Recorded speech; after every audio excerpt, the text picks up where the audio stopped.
So hello, what's up mga ka-J-Vlog? Welcome ulit sa panibagong video. Sa video na to, bibili tayo ng isang affordable smartphone ni Itel, ang Itel Villion V50s. So tara, start tayo.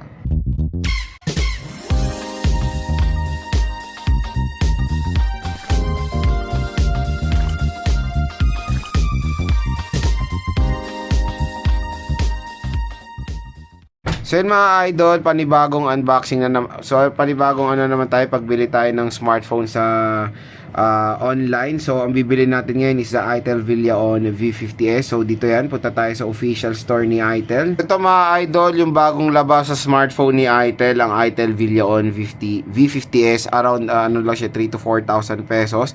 So meron tong 64GB of internal storage and 4GB of RAM. So very affordable na smartphone to ni Itel ngayon at bibili natin siya ngayon dito sa online. Kaya kung gusto nyo ito makuha ng sobrang mura with discount voucher, dito lang kayo bibili sa ating product link. So tap mo yung video, ayan, nandito na yung link niyang Itel Villion V50s. Kung sakaling wala, minsan nawawala ng stock, hintayin nyo na lang magkaroon basta nandyan po yung link niyan. So orderin na natin to. So as you can see, na-order na natin si Itel Villion V50s. So ayan yung nakuha ko siya ng sagaran 4,000 pesos, very affordable. So usually dito sa Luzon, nasa up to 3 days ang delivery, Visayas 7 days, and Mindanao. So abangan na lang natin dumating dito sa atin. Dumating na yung in-order natin na Itel, tawag dito Itel V50s. Hindi ko maano yung pangalan nito, basta V50s siya. So napakabilis lang dumating nito, kasabay ito nung in-order natin na Tecno Spark 55G. So as you can see, same po sila in-upload ngayon, pero ayun, same kasi silang dumating din, same ko rin naman sila in-order. And ayun, napakamura lang nito. Very affordable na smartphone ni Itel at ang bilis dumating dito sa Luzon, 3 days max. Sa Visayas and Mindanao siguro up to 7 days. Ayan, so sealed na sealed pa siya. Open na natin si Itel V50s. Ayan siya. Meron pa tayo dito another plastic. So again, kung gusto nyo ito makuha ng napakamura, yung product link niya nandito sa ating video. So buong video nandito lang yung product link niya. So i-click nyo lang dyan. And again, meron pang discount kayo makukuha. Additional discount pag binili nyo itong Itel V50s. Okay? So open na natin siya. So again, pag order nyo to sa online, i-video nyo while opening it. Okay, parang ganito. Para may proof kayo kung sakali may discrepancy.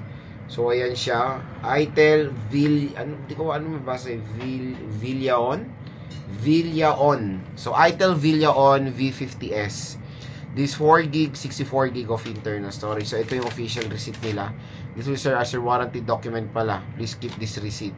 So parang for warranty. So nagbibigay naman sila ng receipt. Okay. So mukha siyang Poco M7. Poco M7.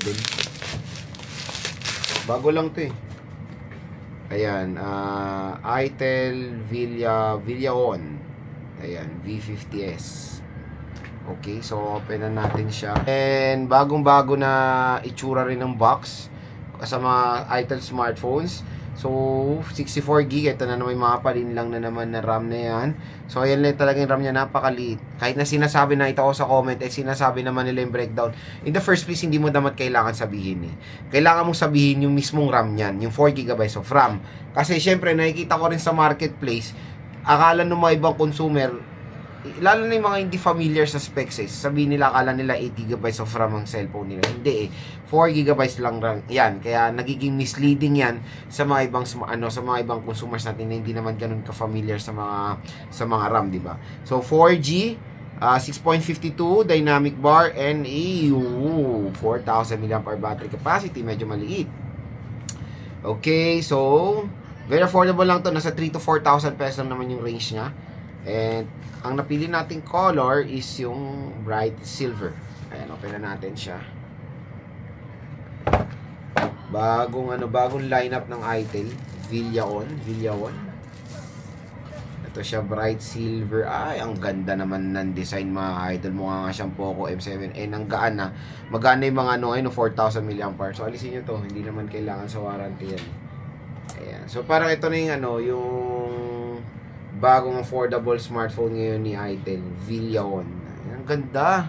Ang ganda ng design na, in fairness Bright silver siya pero mukha siyang white. So, dual rear camera setup. Pero syempre sa mga ganito, in reality, sila talaga gumagana dyan. Tanggalin natin tong sticker niya.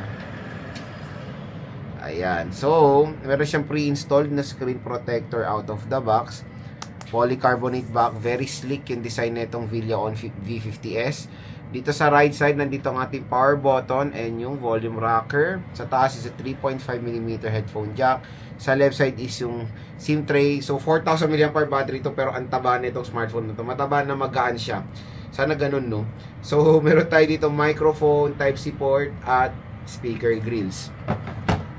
Sa content, let's see, meron tayong SIM eject tool na included, USB Type-C cable na nasa plastic siya, and a power brick na Matic, 10 watts. 10 watts lang.